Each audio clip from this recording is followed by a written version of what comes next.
कहानी की शुरुआत में हमें एक शानदार और आलीशान हवेली दिखाई जाती है जिसमें लिया लंबे समय से तैयार किए गए अपने भागने के प्लान को अंततः अमल में ला रही होती है। उसके हर कदम बेहद सावधानी भरे और हल्के होते हैं ताकि पास ही सो रहा उसका बॉयफ्रेंड एड जाग न जाए। लिया दुनिया के सबसे प्रतिभाशाली ऑप्टिकल साइंटिस्ट्स में से एक है, लेकिन वह एक सनकी और खतरनाक व्यक्ति के पूर्ण नियंत्रण में जी रही है। उसकी आंखों में गहरा डर साफ झलकता है। वह बेहद सतर्कता से निगरानी उपकरणों को बंद करती है और रिमोट को चुपचाप अपनी जगह पर रख देती है। वह चुपके से ड्रेसिंग रूम में पहुंचती है और पहले से पैक किया गया अपना सामान उठा लेती है। उसके हर कदम में ऐसा लगता है मानो वह तलवार की धार पर चल रही हो, लेकिन मुसीबत अक्सर बिना बुलाए ही आ जाती है। एक छोटी सी चूक में उसका पैर कुत्ते के खाने वाले बर्तन से टकरा जाता है। रात के सन्नाटे में यह आवाज बहुत तेजी से गूंज उठती है। लिया का दिल डर से गले तक आ जाता है। वह फौरन फोन निकालकर कैमरे चेक करती है और जब देखती है कि एड अभी भी गहरी नींद में है तो राहत की सांस लेती है। थोड़ी देर बाद वह गैराज तक पहुंच जाती है, लेकिन जैसे ही उसे लगता है कि सब कुछ ठीक हो गया, एक नई मुश्किल सामने खड़ी हो जाती है। उसका प्यारा पालतू कुत्ता जूस अचानक उसके सामने आकर खड़ा हो जाता है। उसके गले में बंधा ठंडा इलेक्ट्रिक कॉलर लिया के दिल को चुभता है। यह कॉलर एड के नियंत्रण का प्रतीक है। लिया अपने कुत्ते को इस कैद में अकेला छोड़ना नहीं चाहती, इसलिए वह आगे बढ़कर कॉलर निकालने की कोशिश करती है, लेकिन घबराया हुआ जूस पास खड़ी स्पोर्ट्स कार से टकरा जाता है और कार का अलार्म तेज आवाज में बज उठता है। अब भेद खुलने में बस कुछ पल बाकी रह गए थे। लिया के पास सोचने का समय नहीं बचता। वह दौड़कर 2 मीटर ऊंची दीवार पर चढ़ जाती है, झाड़ियों को पार करती है और आखिरकार सुरक्षित रूप से सड़क तक पहुंच जाती है। तभी दूर से आती कार की हेडलाइट्स अंधेरे को चीरती हुई दिखाई देती हैं। उसकी बहन एमी समय पर पहुंच चुकी थी। लिया कुछ भी समझाने का इंतजार नहीं करती और बस जल्दी से गाड़ी चलाने को कहती है, लेकिन ठीक उसी पल सामने से एड आ पहुंचता है। वह गुस्से में भरकर कार का शीशा तोड़ देता है और लिया को कार से बाहर घसीटने की कोशिश करता है। एमी पूरी ताकत से एक्सीलरेटर दबा देती है और कार पलक झपकते ही वहां से गायब हो जाती है। एड केवल गुस्से और लाचारी में वहीं खड़ा रह जाता है।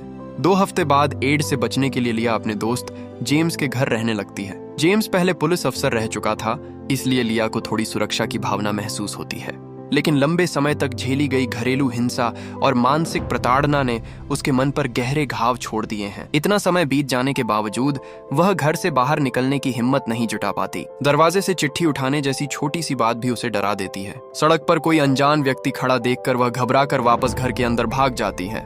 वह आदतन अपने लैपटॉप के कैमरे को ढक देती है, मानो हर समय कोई उसे देख रहा हो। उस दिन एमी एक बड़ी खबर लेकर आती है। लिया के घर छोड़ने के बाद एड ने आत्महत्या कर ली थी।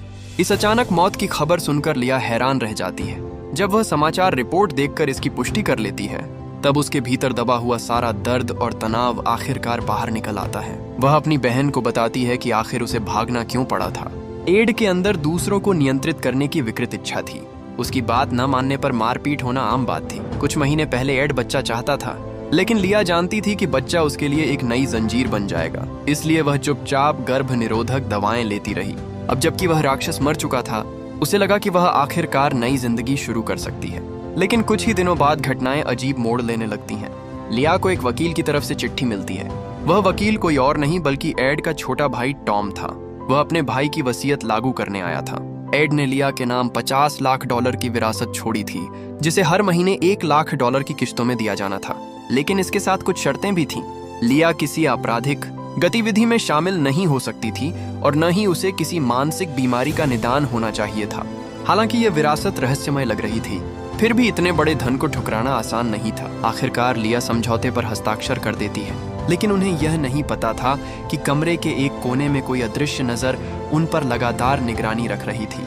इसके बाद लिया की जिंदगी में एक के बाद एक अजीब घटनाएं होने लगती हैं। खाना बनाते समय वह गैस की आंच सबसे कम कर देती है, लेकिन जैसे ही उसकी नजर हटती है, आंच अपने आप तेज हो जाती है और बर्तन में रखा खाना आग पकड़ लेता है। रात के समय उसे बार बार महसूस होता है कि कोई उसके पीछे खड़ा उसे घूर रहा है, लेकिन मुड़कर देखने पर वहां कोई नहीं होता। सोते समय उसकी चादर किसी अदृश्य ताकत से धीरे धीरे खींची जाने लगती है। अचानक चमकती रोशनियों के साथ उसकी नींद खुल जाती है और वह देखती है कि चादर बिस्तर से नीचे गिर चुकी है। वह उसे उठाने जाती है, लेकिन महसूस करती है कि चादर का दूसरा सिरा किसी चीज के नीचे दबा हुआ है। कोई अदृश्य चीज उसकी तरफ बढ़ रही थी। डर के मारे वह जोर से चीख पड़ती है और तुरंत जेम्स को बुलाती है, लेकिन जब जेम्स कमरे में पहुंचता है, तब तक सब सामान्य हो चुका होता है। ये अजीब घटनाएं लगातार बढ़ती जाती हैं और लिया की मानसिक स्थिति फिर से बिगड़ने लगती है। एक दिन वह एक महत्वपूर्ण इंटरव्यू के लिए तैयार हो रही होती है, लेकिन पता चलता है कि पिछली रात बैग में रखा उसका पोर्टफोलियो गायब हो चुका है। इंटरव्यू के दौरान अचानक उसकी तबीयत बिगड़ जाती है और वह बेहोश होकर गिर पड़ती है। अस्पताल में जांच से पता चलता है कि उसके शरीर में अब भी नींद की दवा की बड़ी मात्रा मौजूद है, जबकि एड्स से भागने के बाद उसने ऐसी कोई दवा नहीं ली थी। घर लौटकर उसे बाथरूम में वही दवा की बोतल मिलती है जिसका इस्तेमाल उसने कभी एड को बेहोश करने के लिए किया था। अब लिया के रोंगटे खड़े हो जाते हैं। उसे पूरा यकीन हो जाता है कि एड मरा नहीं है और उसने अपनी ऑप्टिकल तकनीक से खुद को अदृश्य बनाने का तरीका खोज लिया है। इसके बाद वह जेम्स को साथ लेकर टॉम से मिलने जाती है, लेकिन टॉम उन्हें अपने भाई की मौत की तस्वीरें और अस्थियों का कलश दिखा देता है। टॉम दावा करता है कि उसने अपनी आंखों से एड की लाश देखी थी। वह कहता है कि एड की सबसे बड़ी ताकत कोई आविष्कार नहीं, बल्कि लोगों के दिमाग में घुसकर उन्हें मानसिक रूप से नियंत्रित करना था। उसके अनुसार लिया जो कुछ महसूस कर रही है वह शायद एड की मौत के बाद भी उसके मन में बचे डर और भ्रम का असर है। इस समय कोई भी लिया की बात पर विश्वास नहीं करता। तभी उसे एक और बड़ा झटका लगता है।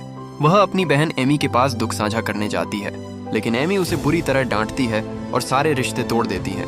दरअसल किसी ने लिया के ईमेल अकाउंट से एमी को बेहद अपमानजनक और जहरीला संदेश भेज दिया था। लिया लाख सफाई देती है, लेकिन कोई उसकी बात नहीं मानता। वह जानती थी कि यह सब एड ने किया है, लेकिन उसके पास कोई सबूत नहीं था। धीरे धीरे लिया की मानसिक स्थिति पूरी तरह टूटने लगती है।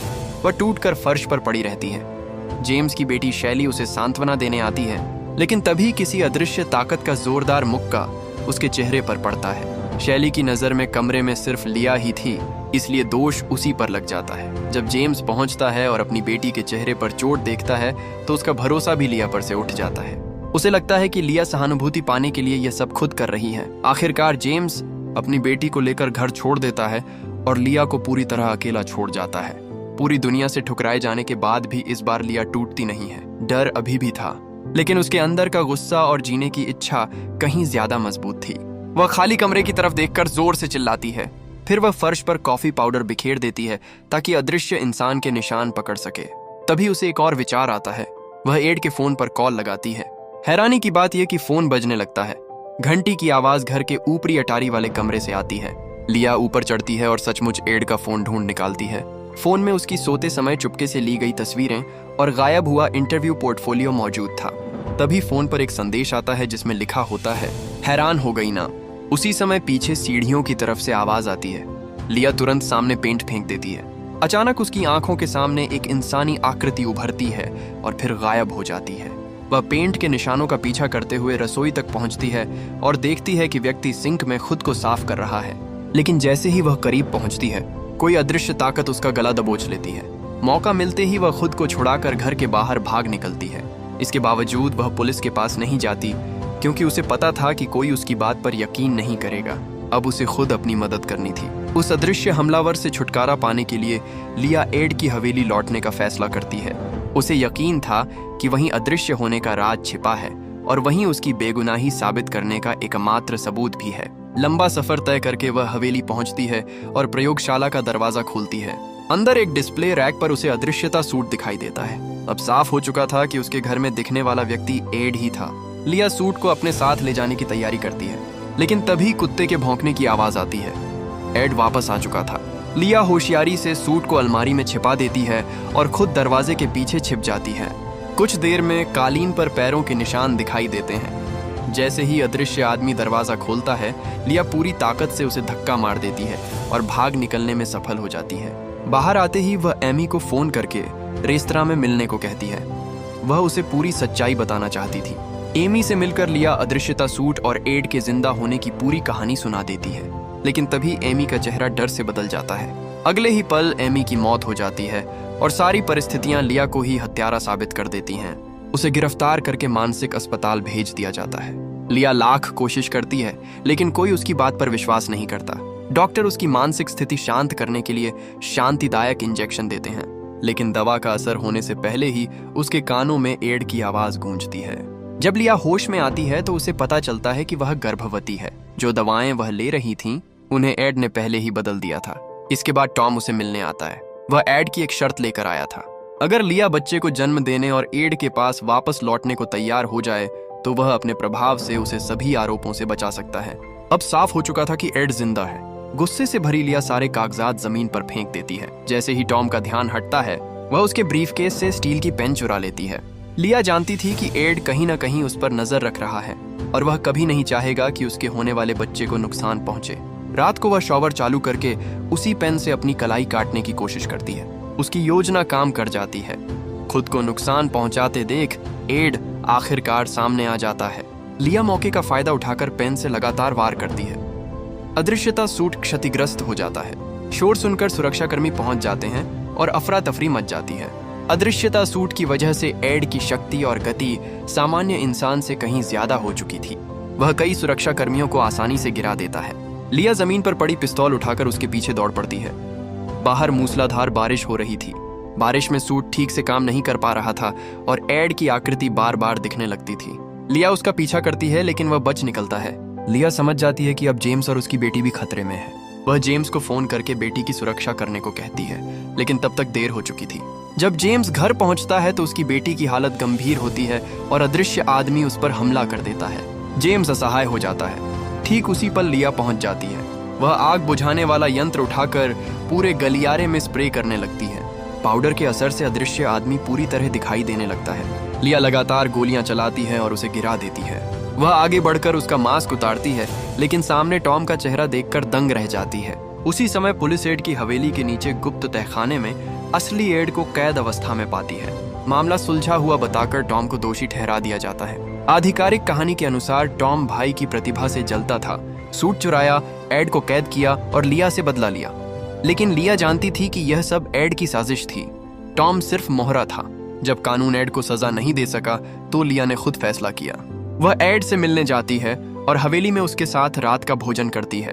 बाहर से वह सुलह का नाटक करती है। उसने शरीर पर सुनने वाला उपकरण लगा रखा था ताकि जेम्स सुन सके। डिनर के दौरान एड विनम्र बनने का नाटक करता है, लेकिन अपनी पुरानी आदत वाली बात कहता है। लिया को यकीन हो जाता है। वह बहाना बनाकर वॉशरूम जाती है। वहां से दूसरा अदृश्यता सूट निकाल लाती है जिसे उसने पहले छिपाया था। एड का गला काट दिया जाता है। लिया बाहर आकर भयभीत होने का नाटक करती है और इमरजेंसी सेवा को फोन करती है। कैमरे से बाहर निकलते ही उसका चेहरा शांत हो जाता है। वह मरते एड को देखकर वही शब्द कहती है जो एड कहा करता था। थोड़ी देर बाद जेम्स पहुंचता है। उसकी नजर लिया के बैग में छिपे सूट पर पड़ती है और वह सच्चाई समझ जाता है, लेकिन चुप रह जाता है क्योंकि उसके लिए यही सही न्याय था। फिल्म के अंतिम दृश्य में लिया ठंडी रात की हवा में उस हवेली से बाहर निकलती है जिसने सालों तक उसे कैद रखा था। अब वह अपने अतीत को हमेशा के लिए पीछे छोड़कर नई जिंदगी शुरू कर सकती थी। यहीं पर कहानी समाप्त होती है।